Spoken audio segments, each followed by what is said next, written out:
Ayo Bang Tengguru, kita sama-sama lebih mengenal, lebih dekat profil pemikiran maupun action dari Pak Ganjar.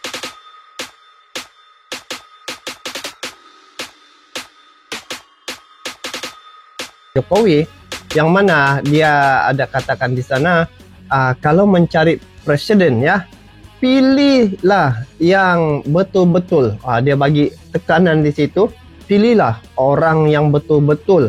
Jadi di highlightnya lah di sana ya, Bapak Presiden highlight yang berkerut dahi dan juga berambut putih.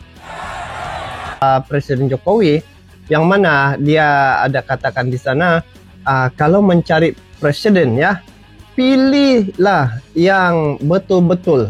Dia bagi tekanan di situ, pilihlah orang yang betul-betul. Jadi di highlightnya lah di sana ya, Bapak Presiden highlight yang berkerut dahi dan juga berambut putih. Perlu saya sampaikan, pemimpin yang mikirin rakyat itu kelihatan, dari mukanya itu kelihatan. Dari penampilannya itu kelihatan. Banyak kerutan di wajahnya. Ada juga yang mikirin rakyat sampai rambutnya putih semua, ada. Jadi bila saya tengok komen-komen di reaction saya tuh, banyak yang komen yang dimaksudkan oleh Bapak Presiden tuh, yaitu Ganjar Pranowo ya, Ganjar Pranowo. Jadi saya pun mencari ya info siapa Ganjar Pranowo nih. Sekali saya pergi cek-cek, terjumpa channel Ganjar Pranowo. Itu ya. Jadi siapa dia nih guys sebenarnya? Jadi saya tertarik mau mengetahui siapa sosok Ganjar Pranowo ini, yang mana banyak komentar-komentar di dalam reaction saya itu bahwa yang dimaksudkan oleh Bapak Presiden itu adalah Ganjar Pranowo. Jadi bila saya pergi jumpa channel Ganjar Pranowo nih, saya tertarik ya dengan satu klip video dari channelnya ini yang bertajuk Kemanusiaan Mengatasi Segala Perbedaan. Nah guys, jadi saya mau tengok macam mana cara Ganjar Pranowo ini berkomunikasi ataupun cara dia memimpin lah, begitu yang saya mau tahu ya. Apapun saya mau tengok dulu klip video ni, macam mana Ganjar Pranowo punya cara kerja dan juga bagaimana dia punya kepribadian ini guys. Jadi langsung saja kita saksikan klip video ni, dan ini video dari channel asalnya ya, Ganjar Pranowo. Kalau salah saya punya sebutan tu nanti tolong betulkan ya. Ganjar Pranowo. Itu betul lah tu kan guys. Oke, langsung saja kita saksikan klip video ni.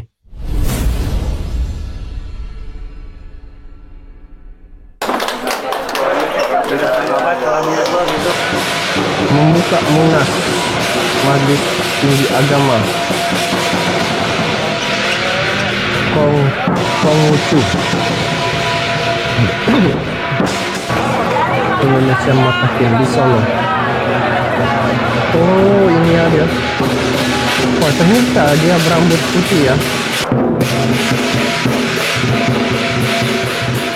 Aksi nyata umat Konghucu peduli terhadap lingkungan, khususnya global warming. Musyawarah. Sudah makan? Oh, ini dia. Yang belum makan angkat tangan.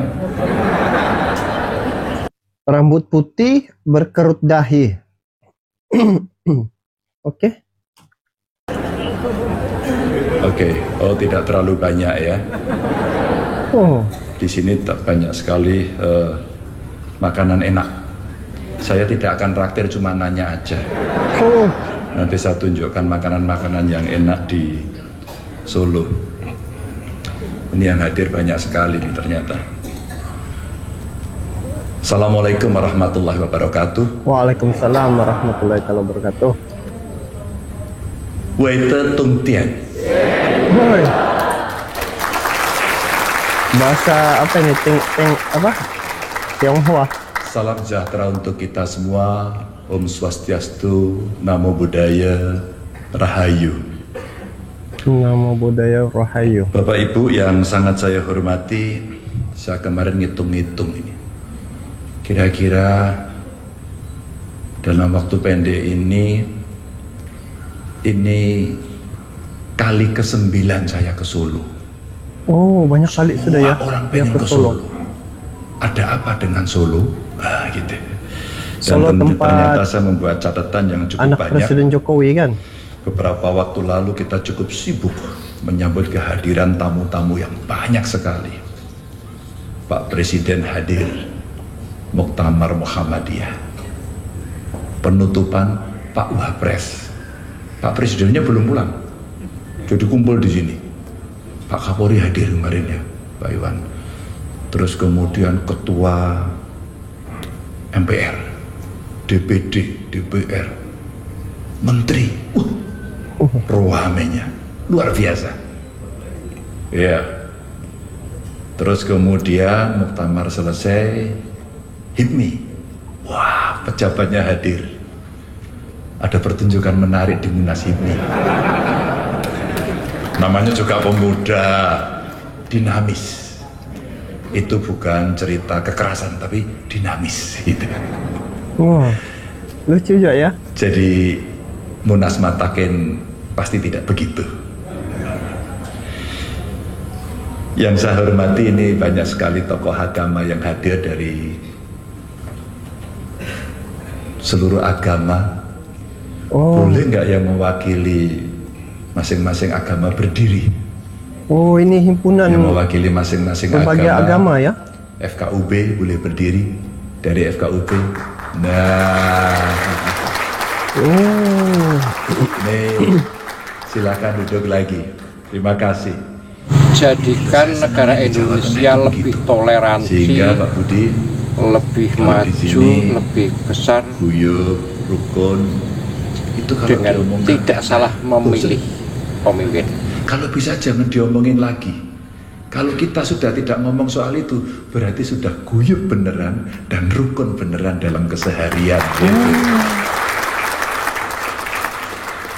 Tentu yang mewakili Pak Pandam, Pak Idam, terima kasih sudah hadir. Dan mewakili Pak Wali, seluruh tokoh Konghucu yang hari ini hadir. Saya senang sekali bisa bersama Bapak Ibu sekalian. Bapak Ibu yang sangat saya hormati, yang lapar-lapar tadi mau saya absen dulu. Saya punya daftar makanan enak, tak cateti di sini. Siapa yang sudah makan soto gading? Angkat tangan. Berapa mangkok? Oh, 1 mangkok. Wah, terlalu hemat ini. mirip-mirip macam Pak Ada Jokowi yang juga sudah dia 2 hari bicara di nih sini. guys. Oh, ada yang sudah 3 hari, yang seumur hidup di sini. Orang Lucu-lucu Solo juga ya. maksudnya, itu ya Pak. Cara dia Ada yang sudah mendekati nyoba sate rakyat kere. itu kan. Sate kere, belum. Coba dulu. Saya pengen tahu yang dari Jawa Timur ada lu. Oh, banyak. Dari Medan. Wah, banyak sekali. 171. Luar biasa. Medan banyak sekali. Ya, Jawa Barat ada? Oh, ramai nih Jawa Barat. Oh, Medan 171, Jawa Barat 172. Lebih banyak lagi ternyata. Kalimantan ada nggak Kalimantan? Oh, wah, Kalimantan bareng-bareng. Oh, Maluku, ramai. Maluku? Oh, nggak ada. Sulawesi keseluruhan? Oh, ada. Oh, Sulawesi luar biasa. 3. Papua ada nggak Papua? Papua belum ada ya? Papua belum ada. Dan pokoknya semua yang sudah ada di sini. Bapak Ibu, Saya tadi senang sekali mendengarkan cerita Pak Budi bagaimana kita mesti berkontribusi. Betapa senangnya ketika kemudian kita melihat di antara hingar-bingar situasi medsos, televisi yang tiap hari dijejeli politik, lama-lama bosan. Adanya orang baper dan marah. Mbok ya sekarang dibalik. Sekali-kali mengapresiasi dan cerita yang positif. Jadi tidak cerita elek terus gitu. Kalau itu terjadi sebenarnya kita akan meninggalkan jejak-jejak digital kebaikan, bukan jejak digital kemarahan, apalagi adu domba dan hoax. Maka kalaulah tadi ini Bapak Ganjar Pranowo pun membentras berita-berita hoax ya guys. Oh, seiring ini disampaikan dalam doanya, saudara kita di Cianjur lagi menderita. Saya senang melihat di media massa, bukan senang melihat bencananya, tapi saya senang melihat greget banyak orang datang ke sana membantu. Wow, ini luar biasa. Saya kemarin bicara dengan teman-teman, teman-teman, Cianjur lagi terjadi bencana, apa yang bisa kita lakukan? Pak Gubernur, saya inisiasi, good, kerjasamakan 2 hari persiapan, beli kasur, beli selimut, beli sarung, beli pembalut wanita, beli susu, popok, makanan udah banyak, tapi coba kasih makan yang tidak instan. Omongan saya cuma seperti itu Bapak Ibu. Keluarnya luar biasa. Perusahaan datang, bawa kasur, ya, bawa obat-obatan. Rombongan kedua, pramuka. Duitnya nggak banyak ini. Pak, saya siapa? Saya bawa dokter. PMI datang. Waduh. Basnas datang, rekutuk. Beberapa rumah sakit datang. BUMN, BUMD, perusahaan swasta datang. Loh, senangnya kita tadi bicara dalam keberagaman kita, dalam sektor kita masing-masing berkontribusi. Dasarnya apa? Memangnya mereka yang dibantu Konghucu? Enggak. Islam? Enggak. Kristen? Tidak. Jawa, Sumatera, Ambon? Tidak. Tidak. Yang kita bantu adalah manusia yang sedang susah. Wow. Manusia yang sedang susah. Pancasilanya itu kira-kira kemanusiaan yang adil dan beradab. Punya rasa kemanusiaan, kita adil, punya rezeki yang kita bagikan, dan beradab. Diantar baik-baik, ditolong baik-baik. Yang tidak baik-baik ditertibkan Pak Iwan dan teman-temannya. Wah, kemarin saya lihat videonya. Wah, mau kasih bantuan, turunkan sini, kalau enggak boleh lewat itu. Ditertibkan. Gak boleh, gak boleh yang seperti itu. Nah, inilah kemudian saya juga yakin Pak Budi bahwa kita mampu kok sebagai bangsa. Dan saya sepakat sama Pak Budi tadi, 2045 cita-cita 100 tahun Indonesia merdeka yang mau maju itu gak akan berhasil kalau kita gak bersatu, kalau kita masih mempersoalkan perbedaan.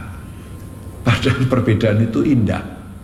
Saya nggak membayangkan kalau seluruh ruangan ini rambutnya ubanan kayak saya semua. Mesti orang asik gitu. Bener nggak? Nggak serius. Disemir gitu. Bapak Ibu yang sangat saya hormati, UNAS ini tentu saja punya cita-cita, punya misi. Apa kemudian yang mau dicapai?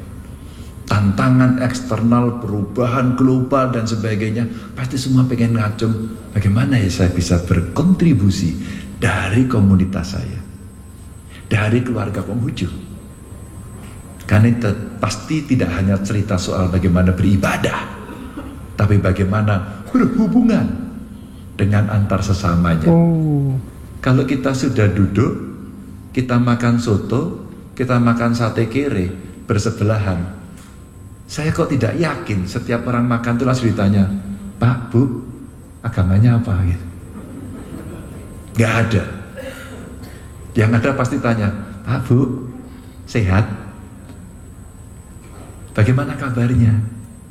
Bapak Ibu ingat gak dulu waktu itu ketemu saya? Pasti ceritanya itu. Senang, nguwongke, memanusiakan, dan menunjukkan adanya saling kebutuhan. Apa? Komunikasi. Komunikasi. Dulu ketika kemudian kita bicara soal teknologi, namanya alat ini, paling canggih, paling hebat, bahkan semua bisa kita kerjakan dari rumah dulu. Dan orang punya pikiran, kapan zaman itu akan terjadi? Tiba-tiba ada sesuatu tidak kelihatan, racetto, jelei, bikin geger, namanya COVID. Apa yang terjadi? Benar, kita dari rumah, kita belajar semuanya dengan teknologi, jualan di pinggir jalan, doyak-oyak Satpol PP, betul nggak Pak Nggih? Ya enggak? Akhirnya semua pakai teknologi. Wah, asik, belajarnya di rumah, asik, kerjanya di rumah, semua asik. Rasa no. Lama-lama mereka bekerja di rumah, betah nggak? Betah nggak Bapak Ibu kerja di rumah? Bapak Ibu punya kebutuhan bersosialisasi. Betul. Kecuali agak jorok, nggak mau gosok gigi, jarang mandi, ya toh, semuanya dari tempat tidur, makannya online, belanjanya online. Saya masa COVID mandi ya guys, dan gosok gigi tidak bisa online. Ini contoh sih. Jadi kebutuhan manusia untuk bisa berhubungan, berkomunikasi, itulah yang membedakan secanggih-canggih alat ini. Artificial intelligence, sadis, sangar, semuanya serba pinter.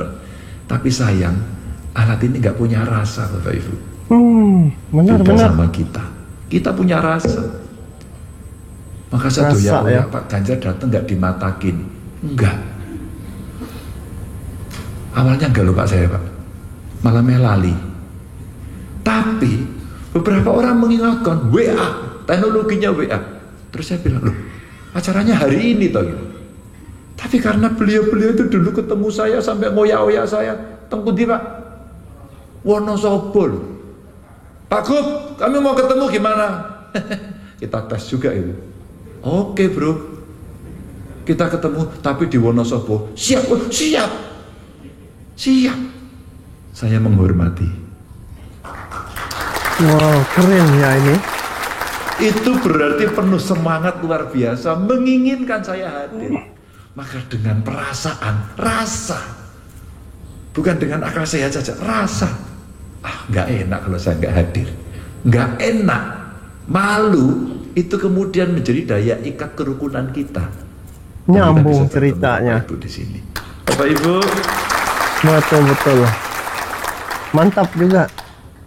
Maka banyak gejolak yang hari terjadi di dunia, termasuk di Indonesia, perlu kita respon.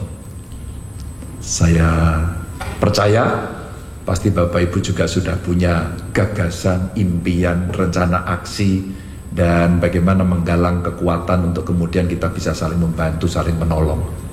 Situasi yang sesulit apapun akan terasa begitu enteng ketika kita membanting tulang bersama, memikul bersama, berpikir bersama, bersinergi. Yang Bung Karno bilang saat itu gotong royong, yang itu menjadi perasan dari nilai Pancasila, sakjane itu. Maka dengan itu semua akan menjadi terasa enteng, semua menjadi terasa indah, dan kemudian kita sadar akan peran kita masing-masing tanpa harus saling mendominasi di antara kita. Oh indahnya. Mudah-mudahan Munas ini pun juga akan melahirkan keindahan-keindahan, dan itu harus kita tunjukkan. Jadi Bapak Ibu, kalau dari komunitas, dari Matakin, dari keluarga, Konghucu, atau dari agama yang lain menampilkan cerita baik di media sosial, jangan takut dikatakan pencitraan, karena itu adalah kampanye kebaikan. Sebelum semua orang ngawur nanti mendominasi di sana, sehingga kengawuran nanti akan dicap sebagai sebuah kebenaran. Jangan biarkan itu, karena masih ada dan banyak orang baik untuk meluruskan. Bagus nasihatnya Bapak nih Ibu, guys. izinkan saya mewakili Bapak Ibu semua untuk membuka Munas Matakin ini. Mudah-mudahan hasilnya baik, bermanfaat, dan sangat produktif. Nah, gitu caranya. Gitu. Sancai. Wassalamualaikum warahmatullahi wabarakatuh. Oh, pembukaan ya. Dengan ini acara Musyawarah Nasional ke-19 Matakin resmi dibuka. Oh, inilah yang dikatakan komentar-komentar tuh ya. Mari ya. Ganjar Pranowo. Pranowo ya. Ganjar Pranowo. Oh, mantap. Dia punya cara adab bercakap ya. Memang tinggi adabnya. Oh, macam Presiden Jokowi juga. Oh. Berselfie.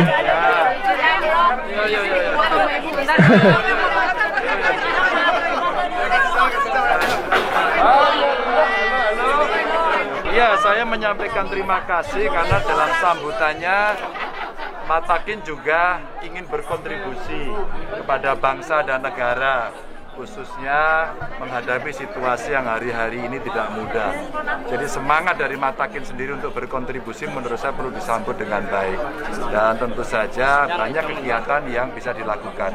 Keagamaan di keluarga Konghucu sudah pasti, tapi yang sosial ternyata banyak sekali. Ada kegiatan sekolahan ya, ada kegiatan kesehatan, ada kegiatan tadi kebencanaan juga, mereka ikut berpartisipasi, menurut saya bagus dan kami menyampaikan terima kasih. Mudah-mudahan Munasnya hari ini bisa lancar, mudah-mudahan juga bisa merespon persoalan-persoalan kekinian dan diantara kekuatan komunitas dari Matakin akan bisa berkontribusi nyata bangsa, negara, dan kemanusiaan. Amin. Matakin. Oke, guys. Oh, saya ini pertama kali saya melihat ya sosok ya Ganjar Pranowo ini. Saya sebut pun payah lagi guys, sebab ini first time saya pergi jumpa video ini, dan ini pun rentetan daripada reaction saya yang kemarin tuh tentang Jokowi minta agar carilah pemimpin yang betul-betul boleh memimpin. Begitulah panjang lagi ceritanya, tapi yang saya tengok banyak komen-komen dorang bagi tahu sana yang dimaksudkan oleh Bapak Presiden itu yaitu Ganjar Pranowo. Jadi saya cari-cari, ini terjumpa. Jadi bila saya melihat ya tadi 18 menit ya dia punya durasi, saya tengok cara dia punya penyampaian, cara dia berkomunikasi, apa yang dia sampaikan, apa idea yang dia lontarkan, bagaimana dia menyantuni rakyat itu. Saya nampak di sini ada satu magnet ya, sama seperti Bapak Presiden Jokowi. Dan apa yang saya nampak di sini di Indonesia nih, rasanya ini tempat jajahannya lah, ataupun kawasan dia punya takluk pemerintahan ya. Kalau macam di Malaysia nih, setiap negeri itu ada satu ketua menteri, ada bagian menteri-menteri untuk menjaga di kawasan tuh. Rasanya dia ini salah seorang lah di Indonesia ya. Jadi yang saya nampak, dia dapat menyatukan rakyat Indonesia tuh, walau pelbagai agama ya yang dia jumpa ini, pelbagai agama. Macam mana komunikasinya itu yang begitu positif ya. Saya pun dengar, wow, tersusun ayatnya, dan juga sangat rapi guys, sangat rapi. Dan dia punya kesimpulan untuk perasmian ini memang begitu nampak satu perkara yang semua orang senang hati dengan cara Bapak Ganjar Pranowo ini. Jadi itulah yang saya nampak hari ini saya sudah sedikit dapat mengenal ya dari segi dia punya public speaking ya. Lepas tu macam mana cara dia dengan rakyat. Saya nampak tadi ketika dia datang menyantuni singa-singa tu sambil dia menarik. Lepas tu dia ni seru juga ya guys, ada lucu-lucu juga. Jadi saya tertarik guys, saya tertarik dengan Bapak Ganjar Pranowo ni. Saya akan ikuti beliau dan kalau ciri-ciri kepimpinan tu yang saya nampak, dia ni ada ciri-ciri seorang pemimpin yang akan boleh menjadi pemimpin pada negara Indonesia itu. Kalau saya tengok dari jauh, baru sekali sudah dapat rasa seumpama itu. Bagaimana pandangan kalian terkait dengan Bapak Ganjar Pranowo ini? Kalian boleh komen di bawah. Jadi guys, itu saja. InsyaAllah di masa akan datang saya akan reaction lagi tentang Ganjar Pranowo ini. InsyaAllah saya akan cari info-info berkaitan dengan beliau ini. Dan ini adalah kali pertama saya jumpa ini channelnya, dan juga kali pertama saya tengok dia punya cara perucapan, lepas tu cara dia menyantuni rakyat, lepas tu banyak lagi lah yang tidak dapat saya sebutkan di sini. Pak Ganjar merupakan aset bangsa Indonesia. Mari kita support, mari kita hargai dari pemikiran-pemikiran beliau untuk bangsa Indonesia yang lebih maju, yang lebih besar lagi. Oke. Jadikan negara Indonesia lebih toleransi, lebih maju, lebih besar, dengan tidak salah memilih pemimpin.